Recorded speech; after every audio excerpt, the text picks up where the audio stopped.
한 번은 소크라테스가 아테네에 한 여름날 평소처럼 시장에서 사람들과 대화를 나누고 있었다. 시장 한복판에서 각종 상품들을 파는 상인들과 구경하는 사람들, 그리고 철학적 토론을 벌이는 사람들로 북적였다. 소크라테스는 그날도 그의 용맹한 제자인 플라톤과 함께 고대 도시 아테네의 지혜자들을 찾아 나섰다. 그는 시장의 여러 상인과 시민들에게 하나씩 다가가 그들의 지식을 시험해 보려고 했다. 그렇게 시장 한 구석에서 도자기를 팔던 상인을 찾아가서 말을 걸었다. 안녕하십니까? 이 아름다운 도자기를 만든 분이 누구신지요? 소크라테스가 물었다. 상인은 말했다.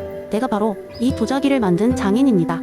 이 도자기 만드는 법을 어릴 적부터 익혔죠. 이 기술에 관해서는 뭐든지 아는 만큼 말할 수 있습니다.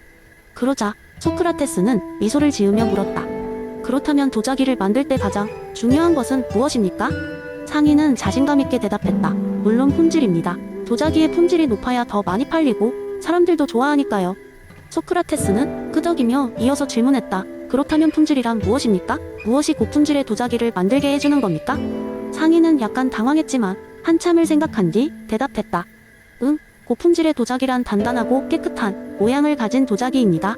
소크라테스는 조금 더 밀어붙였다. 그렇다면 무엇이 도자기를 단단하게 만들고 깨끗한 모양을 가지게 하나요? 이 말을 듣고 상인은 더 이상 명확한 답을 찾지 못하고 머뭇거리기 시작했다. 그는 침묵을 지키며 땀을 흘리기 시작했다. 소크라테스는 다시 미소를 지으며 말했다. 보십시오. 우리는 모두 어떤 것에 대해서 많이 안다고 생각하지만 실은 그 지식이 깊지 않은 경우가 많습니다.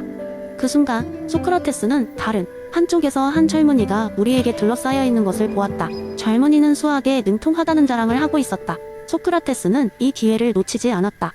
그는 플라톤과 함께 젊은이에게 다가갔다. 수학에 대해 많은 지식을 가지고 있다고 하셨죠? 소크라테스가 젊은이에게 물었다. 그렇습니다. 수학은 저의 전문 분야입니다. 어떤 질문이든지 답할 자신이 있습니다. 젊은이는 자신만만하게 대답했다.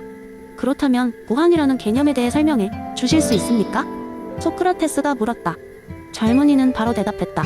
무한이란 끝이 없는 것이라 할 수 있습니다. 소크라테스는 가볍게 고개를 끄덕이며 다시 물었다. 그렇다면 끝이 없는 것을 어떻게 이해하십니까? 끝이 없는 것을 어떻게 계산하고 다룰 수 있죠? 이 질문에 젊은이는 갑자기 머릿속이 하얘져 버렸다. 그는 곰곰이 생각하기 시작했지만 간단하게 답을 찾을 수 없었다.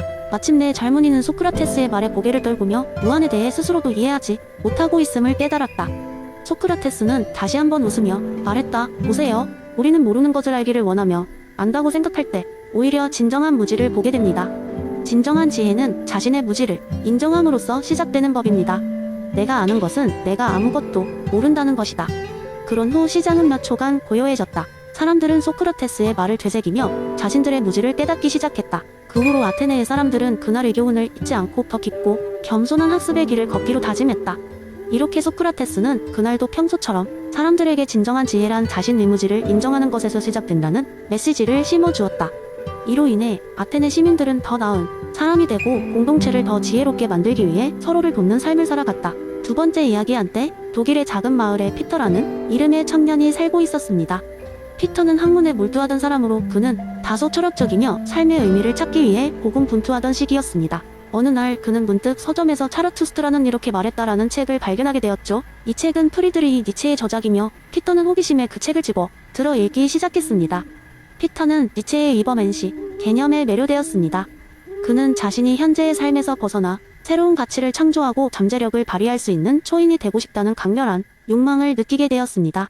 이렇게 피터의 초인 여정이 시작되었습니다. 피터는 일단 자신의 현재 삶에서 벗어나기로 결심했습니다. 그는 직장을 그만두고 오래된 여행 가방 하나를 들고 세계 곳곳을 여행하기 시작했습니다. 첫 번째 목적지는 바로 스위스의 알프스 산맥이었죠. 거기서 그는 자신을 극복하고 자신의 한계를 뛰어넘기 위한 첫 발걸음을 내딛기로 했습니다. 알프스에서의 첫날, 피터는 거대한 산을 오르기 시작했습니다. 처음엔 자신의 체력이 얼마나 되는지도 몰랐던 그는 금방 지쳐버렸습니다.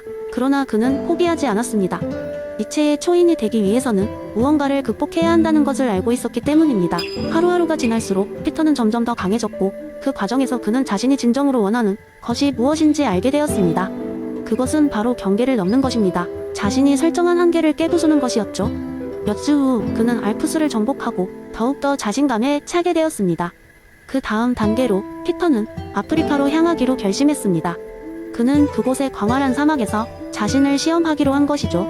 사막에 도착한 그는 뜨거운 태양 아래서 며칠을 보내며 끊임없이 걷기 시작했습니다. 목마름과 피로 속에서도 그는 포기하지 않았습니다. 그는 계속해서 자신이 니체의 초인이 되어가는 과정을 느끼고 있었습니다. 사막을 횡단한 후 피터는 인도의 고대 도시 바라나시로 향했습니다. 이곳에서 그는 고대인들의 지혜를 배우고 명상을 통해 자신의 내면을 탐구하기로 했습니다. 바라나시의 강변에서 피터는 매일같이 명상을 했고, 이를 통해 그는 자신의 내면 깊숙한 곳에 숨어있는 두려움과 불안을 마주할 수 있었습니다. 그는 그것들을 하나하나 극복하고 진정한 자율적인 존재로 변해갔습니다. 몇 년의 시간이 흘러 피터는 다시 독일로 돌아왔습니다. 그는 어린아이처럼 환한 웃음을 지으며 마을에 돌아왔습니다. 그를 기다렸던 친구들은 피터의 변화를 보고 놀라워했습니다. 그의 눈빛은 거침없고 빛났으며 그의 목소리는 단호하고 자신감에 차 있었습니다. 피터는 그의 여정을 이야기하며 친구들에게 니체의 위버맨식 개념에 대해 설명해 주었습니다. 여러분, 우리에게 주어진 삶은 한계가 없습니다.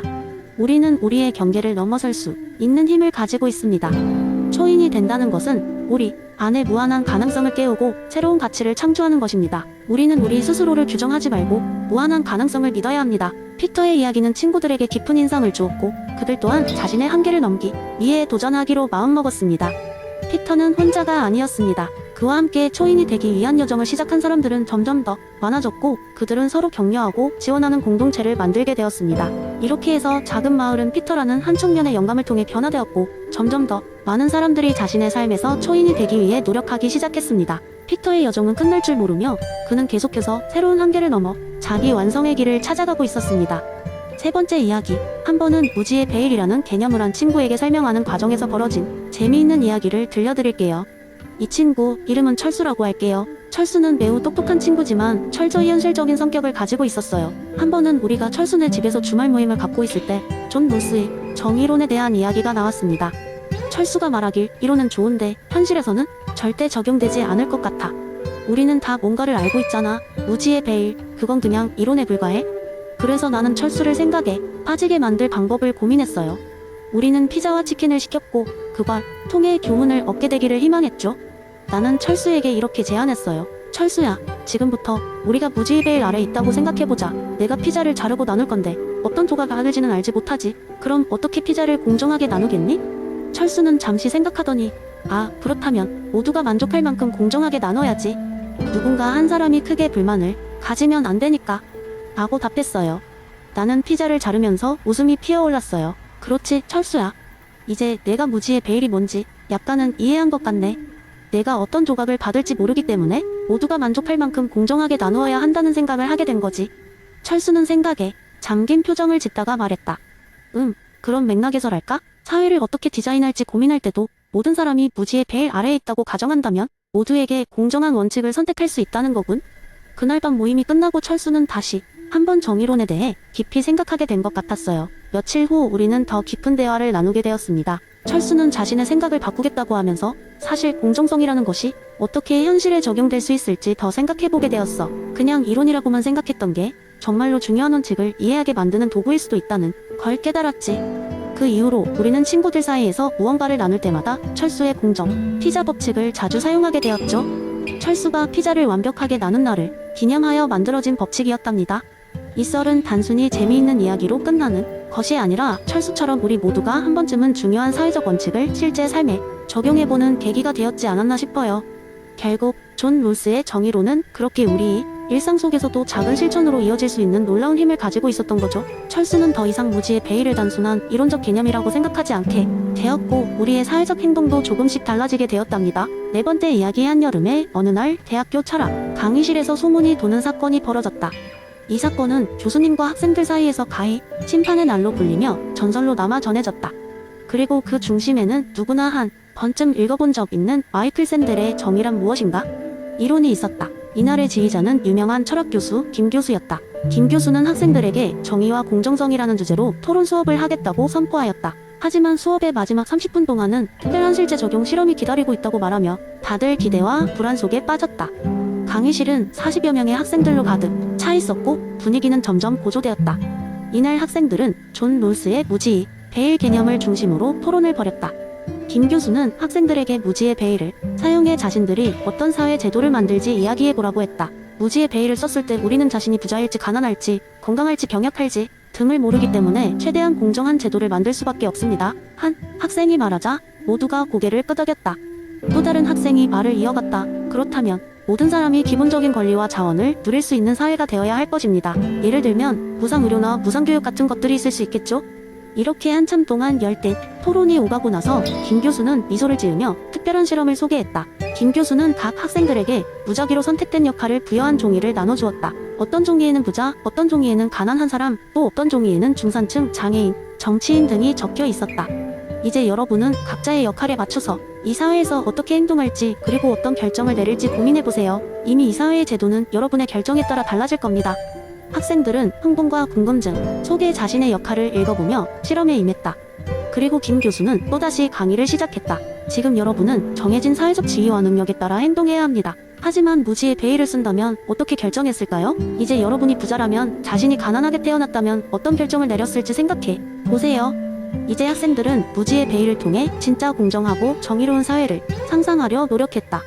부자 역할을 맡은 학생들은 자원이 고르게 분배되는 것을 더더욱 이해하게 되었고, 가난한 사람 역할을 맡은 학생들은 최소한의 생계 보장이 얼마나 중요한지 깨닫게 되었다. 결과가 어땠나요? 여러분은 각자의 역할을 떠나 정말 공정한 사회를 만들어낼 수 있을까요? 김 교수는 토론의 마지막에 학생들에게 물었다. 학생들은 이 실험을 통해 무엇이 공정하고 윤리적인지에 대해 다시 한번 깊이 생각해보게 되었다. 부자가 되어보니 자선이란 것이 얼마나 의미 있는지, 정치인이 되어보니 권력을 가진 자가 가져야 할 책임이 무엇인지, 장애인이 되어보니 평상시보다 상대적 약자의 입장에서의 이해와 배려가 얼마나 중요한지 깨닫게 되었다. 김 교수의 강의는 많은 학생들에게 인생이 중요한 전환점이 되었고, 그날의 심판의 날은 전설로 남게 되었다. 김 교수가 남긴 가르침은 단순한 철학적 토론을 넘어서 학생들의 삶 속에서 윤리와 공정성을 다시 한번 되새기는 계기가 되었던 것이다. 그리고 그날 이후 그 학부 철학 강의는 언제나 만석이었다. 그것은 단지 정의란 무엇인가? 라는 질문을 넘어서 자신의 삶과 사회를 다시금 깊이 성찰하게 만드는 강의였기 때문이다.